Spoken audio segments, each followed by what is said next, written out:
What's up YouTube, Mike here with PeoplesChoiceGaming, and today in ArcheAge, I have a guide for you on the Greater Howling Abyss Dungeon. Now this will be for the Howling Abyss Dungeon as well. Everything's pretty much the same except it's a lot tougher. And basically after you get the Howling Abyss done, and then you hit level 50 and you're trying to gear for, well, I guess it's alpha, so not a lot at real endgame yet, but you're trying to get your best gear for 50 for PvP and whatnot. You have, of course, level 50 crafted gear, which is amazing, and can take a lot of money and a lot of chances to get the right gear. So before then, usually you go with a little bit of Aurora gear and a little bit of GHA gear. This is where you're going to get your GHA gear. So you're going to want to do a lot of runs here in this dungeon. So once you go through your first few sets of adds, you're going to come up to some cannons. You want to shoot them up on the ledges, hit the barrels to kill the guys.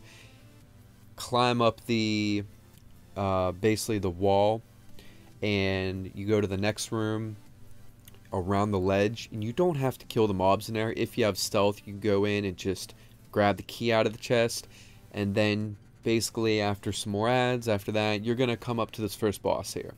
Now really quickly here, what this boss does is if you're DPS, you just have to make sure you break down those eggs before they hatch really easily. The theme happens all the way through, and other than that, he is the snake is going to basically put ice below my feet there. It gives you a couple seconds to move out of the way, so not too big of a deal. I think he puts one egg up 2 or 3 times, and then on the either the third or the fourth time he puts 2 eggs up, and just burn those down as well. If one hatches, it's not the end of the world. You're not going to lose the fight, but it's really easy to kill the eggs so none hatch. Other than that, if you're DPS, you're just going to keep DPS in a boss. Tank really doesn't have too many mechanics to worry about, in this fight. So pretty much DPS is just going to be worrying about the ice and making sure that the eggs get burned down. Actually, right here, I should have actually finished burning down the boss. I didn't notice he was so low, because when he gets low enough, you can just burn him down, don't worry about the eggs. So I switch back and forth between the eggs. You can actually, you can actually see one actually hatched right before the boss died. It's kind of funny. He actually stayed up. So now you're gonna go through some more ads after that. And the reason I'm not going over the ads is because they're easy. There's nothing to really explain, and because I want to make the guide shorter. But if there is ever ads that are tougher, I will go over them. So with this boss, you want to keep moving if you're DPS, because, well, mainly he's going to teleport around the room, and that's not really going to be a big deal. You might get hit a few times, but notice you're going to see swirly kind of electric mist go under your feet.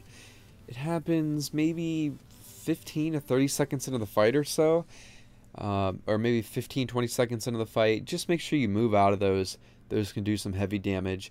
And then these ads that come up, don't get near them. They will turn you into ice. Also, don't kill them.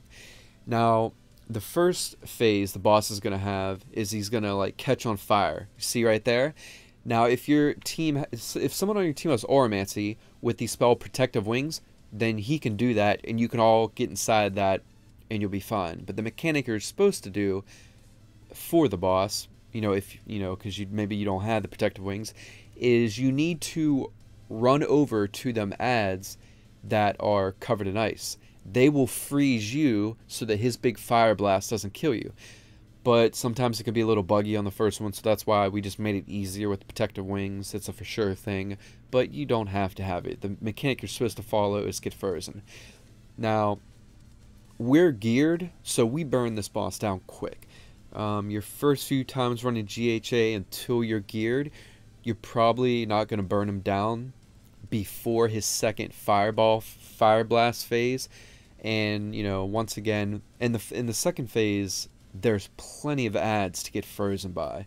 So it's really easy to make sure you get frozen. Actually, you can see right there, I think I was trying to get my arc lightning off before I started running, and I actually got frozen. And actually, the boss, actually, we've done it before, but on this one, there was still a little bit of health left the boss had. And he did get the second fire blast off. So if you just gotta make sure you get the mechanics right on that fight, because he can do a lot of damage. Those red balls he shoots out, you don't get hit by those either. So DPS, you always be moving, and you're gonna be fine. When the boss catches on fire, go stand near the guys catch on fire to get frozen. Now this boss, somebody needs to pick up one of the cannons, the spear cannon things, rockets, whatever they are, and basically when this boss gets the orange, or actually, I'm sorry, I'm totally thinking about the boss that comes second to last. No, this boss is a magic boss that can do a pretty good bit of damage, and what you're going to want to do is the tank is basically, you know, just going to sit there, tank him, and he really needs to worry about, you know, holding aggro. This boss can do a lot of damage to different people, you know, kill him really easily. And with this boss, he is going to raise the water up periodically, as you see there, and you're going to need to get in the geysers so that the water don't kill you, because it can kill you if you stay in it. And you don't need to worry about these fire elementals, but if one gets too close to you, just push it away, kill it, or whatever. Otherwise, you really don't need to worry about them. They don't do enough damage. As a tank, you really got to try to control aggro, like I said, with this boss. And, you know, you can, this boss can, I think, silence you. And also, if you're, you know, if you're not the tank, and your DPS on the outer ring there, see that right where my magic circle was, there was a red kind of flash. If you don't move out of the way of that, you get put to sleep. It's usually not that big of a deal, except it's just going to bring your DPS down, and you want to try to get this boss, you know, burnt down fairly fast, because he can be a little bit tough when you first start doing JHA. You probably will wipe on him maybe a few times. And he's also going to put a big fireball. So there's the sleep again. But he also does a big fireball that periodically he'll put, you know, under your feet. It's really big and really easy to move out of the way from. See, there's some right now. That was by the tank. So if the tank can hold aggro, pretty much, you know, you're going to be fine. You just, as long as you make sure you get in your geysers and you don't get hit by that fireball. And also, if you notice right there, he does put fire in the ground too. I think I've never seen that get put under me. He might do that ranged, but I think that mainly just happens, you know, by the tank. So there's a lot of times a tank, you know, can either end up getting put to sleep, lose aggro, mess the fight up, or just take a lot of damage. So a lot can ride on the tank with this match.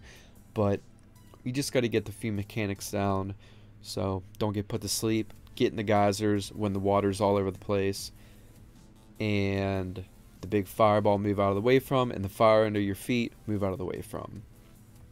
Also, if you're DPS on all these bosses, give the tank a good like 8 seconds, 7 seconds to get aggro, because in this game it's really easy to lose aggro, it's really easy for DPS to take aggro. Now in this boss, this is the boss I accidentally started talking about first a minute ago. Basically, you need to stop DPS when he gets orange veins running through him or whatever, orange lines. Stop DPS right away. And somebody has to have one of the spear kind of rocket cannons or whatever they are. They're right to the right of me. And you just have to kind of shoot them, shoot the ground, you know, right next to him. And that will basically make him go off his, I don't know what kind of timer, I don't know what you want to call it, you know, his phase where you don't want to be DPSing, and then he won't have them orange kind of veins going through him anymore, and then you'll go right back into DPS. And this is a super easy boss. I've seen a couple very rare occasions where I think the tank lost aggro for a second, and I went in to do like the killing blow on him, and he actually one-shotted me. Some crazy tail wipe. But yeah, I mean, that's just because I'm, you know, I don't have the tankiness of a tank, obviously, and you know, he got me with a pretty big hit, like right before we killed him. I was just going in to do a killing blow, just messing around. But this is actually like one of the easiest bosses in the dungeon. This one and the first one, and your toughest one is going to be the last one probably that I was just talking about. the last one, and honestly, maybe the one before that, you know, if you mess up and don't get frozen. But that one's not too tough either. Now, you're going to go into a room here where you crank a lever on the ground, it fills up with water, and then see where the guy's standing across from me. You got to climb up the ladder, and then release that lever, and then I think that gets the gate. Then you just have to go over, and you'll go to this last boss.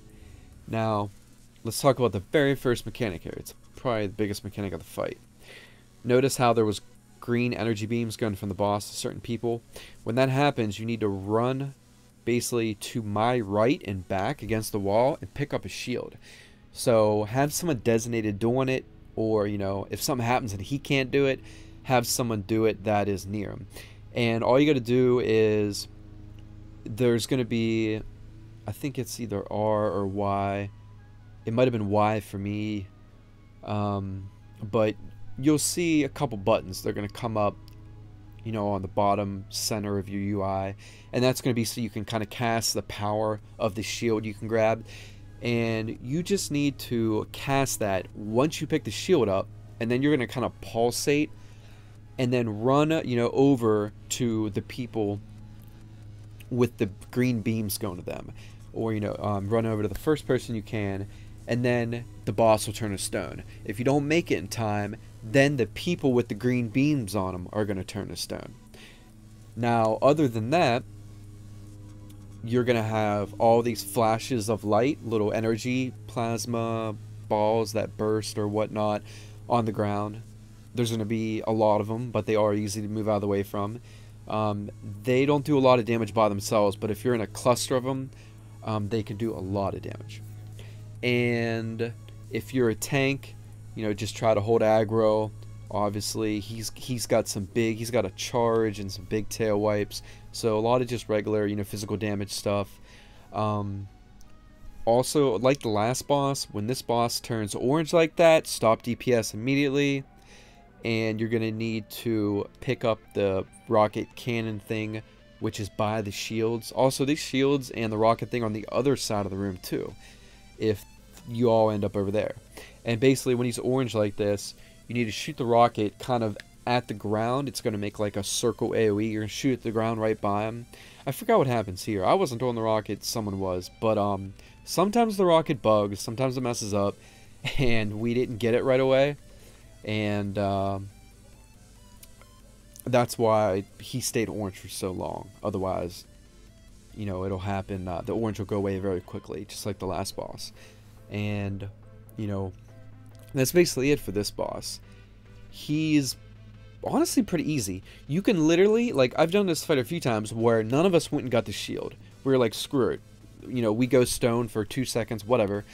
And it was still so easy. You know, it's another thing where, just like a couple of the bosses in here, you know, if the tank loses aggro, you know, and maybe the healer gets targeted, you know, a couple things like that can mess the fight up. But this boss is pretty easy. If you get turned to stone, it's not going to make a big deal. Just tank keep an aggro, try to shoot the rocket at the ground, you know, to get him out of this orange phase as quick as possible, and stay out of the way of them kind of glowing balls that are on the ground. And you know, that's pretty much it. This boss is not tough, and just like, well, any of the bosses, once again, DPS can pull aggro very, very easily. So that's a big thing. The aggro is a little different in this game. With tanking, you really gotta work on getting your threat right. So study up on that. And if you're DPS, if you pull aggro, just lay off for a little while. And that's basically it, guys. Just keep running this dungeon, and then you'll be able to get your endgame GHA gear for level 50. So please comment, like, subscribe, and I'll catch you guys later. Peace.